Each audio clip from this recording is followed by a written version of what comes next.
Alright guys, this is Carl from Monkey Mods. I just want to make a really quick video regarding the, what's it called again?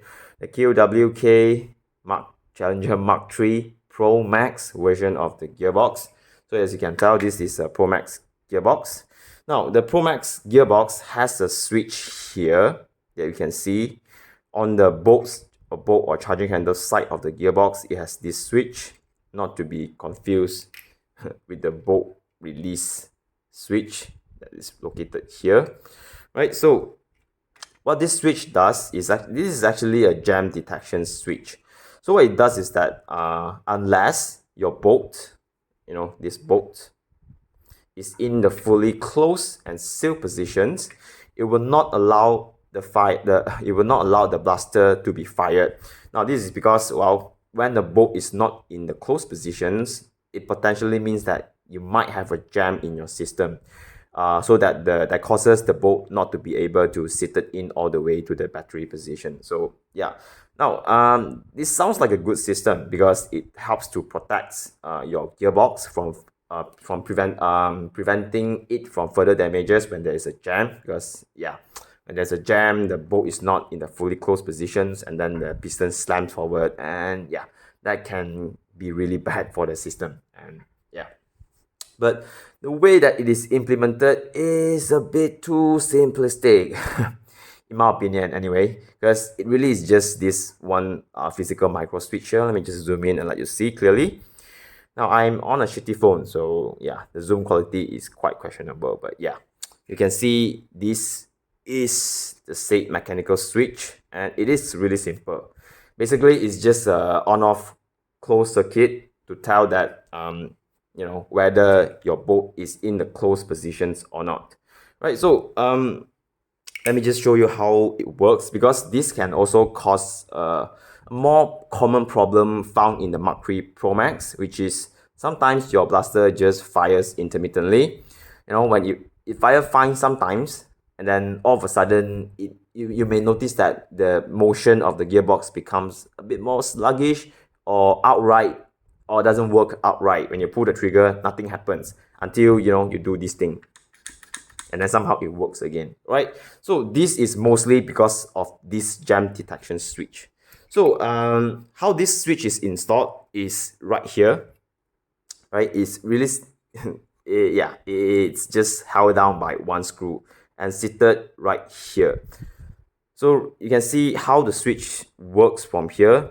Now the switch is now being depressed by the bolt, so now it is in the closed circuit conditions. So now if I put a battery in, right, it will fire because now the circuit is closed. The switch is doing its work. So let me just pull the trigger once and show you. It's already primed. So yeah, I'm gonna try fire it once. Right? Ouch. Damn, that really hurts. Alright, so it will work, and sometimes if you notice that your blaster stopped working, or acting weird, maybe this is the first thing you should check. Right, so let me just take this switch off really quickly and show you guys how this thing actually works. I just have to be really careful. Now if I loosen it just a bit, right, just a bit, so the switch now is actually loose. You can see I can actually push it this way. So of course this switch is not actually thread locked for many reasons. So this switch can be easily replaced when something went wrong, or yeah, just thread lock is a major pain in the butt. But yeah, if this screw is loose and this actually happens, you can see, you see the switch can actually be rocked around like this. So if the switch is not in the correct orientation, which is like this, it slightly tilts upwards towards the right side, meaning this side is slightly upwards, so that the switch can be fully depressed by the bolt, right? So if your switch is loosed and it goes this way, now the switch cannot be fully depressed by the bolt, and this can cause the problem that I mentioned just now. It can even cause some funny problem like your bolt moving in slow motion. I've seen that before, just because this switch is not fully depressed. Yeah. So for example, right, if I let's see, right now it's in the wrong position. Well, a not so ideal position. Let's see if it actually still works. All right. Let me just zoom out. Right, and I will try to do this. Oops. All right, it still works. All right, it still works. So this switch is all right, even though it's not in the best and ideal position. But let's say if I actually just remove it outright, right, I remove it. Careful with the screw, it's really tiny. So now the switch is out from the bolt. And notice this switch here has a really long lever, I suppose that's what you call it. You can see that it's a bit crooked because I actually purposely made it this way. It was supposed to be straight. And if I crook it this way, it can be fully depressed by the bolt no matter what position it is in. So yeah, I would recommend you to do this, but be really careful because the lever is really thin. So it can be snapped quite easily if you've done it wrong and if you do it too many times. So just give it a slight, upwards crook on this position. So when the bolt travels all the way forward, it will be able to fully depress the switch like so. Right? So let me demonstrate without the jam detection switch in. Now, if I pull the trigger, right, nothing will happen. Right? It will not fire because now the circuit is open. There's no closed circuit right now, and I just caused the wire to drop. Oh man. Let me just fix this really quickly, and I'll be back. Alright guys, sorry for the interruption. I am back with the fix.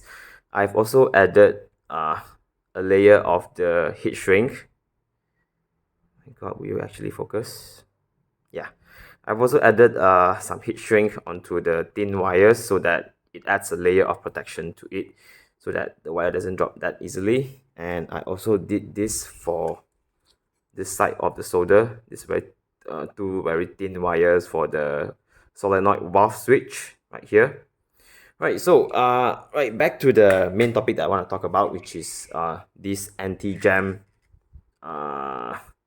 switch or sensor. On the high side, this sounds like a great idea, like I mentioned just now, because it can prevent or avoid the blaster being damaged, unknowingly when there's a jam, and then you just keep pulling the trigger.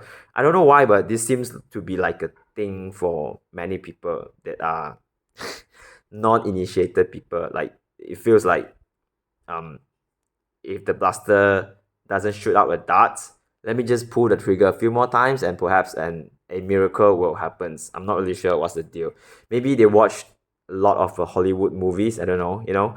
Whenever a guy firing a gun or pistol and then it jams, and then the camera will just shows them keep pulling the trigger and then nothing happens. Maybe they learn from that. I don't know. Obviously that doesn't work, and in the case of Mark 3, this can actually be catastrophic. You can actually damage the internals or burn the chip or whatever. But this also presented another point of failure. This switch, these wires, all these are relatively fragile, and this switch itself is also a wear and tear parts, and it can also wear out and also break, which I have exactly a sample right here. Now this switch, this jam detection switch with this wire is 40, right? So let me just demonstrate. If I just simply replace this is the OK one with this 41. Oh, let me see, right here. Right, it's seated into the chipboard now. Now it should work, but let me connect the battery. And again, the first trigger pull after the battery is inserted, it will fire, right? And then now it shouldn't. All right, because I haven't depressed the lever yet. But even if I depress the lever, see, it still doesn't fire.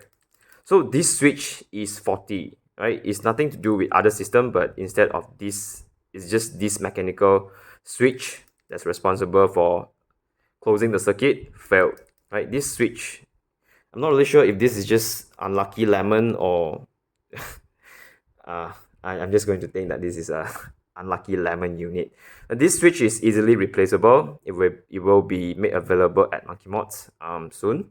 But to be frank, me personally, I really don't think this jam system is actually necessary, not for me, because I myself is experienced in using blaster. So as soon as the blaster stops shooting a darts out or it sounded weird, I will naturally stop pulling the trigger and then I will try and find out what is the problem. Is there a jam or there's something else? But for many people that does not have this sort of consciousness, it's best to leave this jam detection switch in. Right, for myself, one more of this represents one more point of failure, or maybe more, because the wire can be broken so easily. So I really don't like this jam detection system, and personally myself, I don't really need this to tell me that my blaster jam or has issue. So what I did was I made another one of this switch. Basically just a jump switch, literally. You can even do this modification if you wish to. Just remove this switch, or maybe cut it, and then you reconnect it so that it shorts, or it jumps on these on these two pin. Now once you've done that, it will look something like this, right? So this is just a very simple jump switch, or jump pin, what do you call it? So you just simply replace it where the jam detection connector goes, like this. Right, then your chipboard will look like this. This is where it goes. And basically, if you take a look at the Mark 3 standard, it will look exactly like this, because the Mark 3 standard doesn't have a jam detection switch, right? So it will look like this, and then if I pull the trigger, and it will just work, right? See?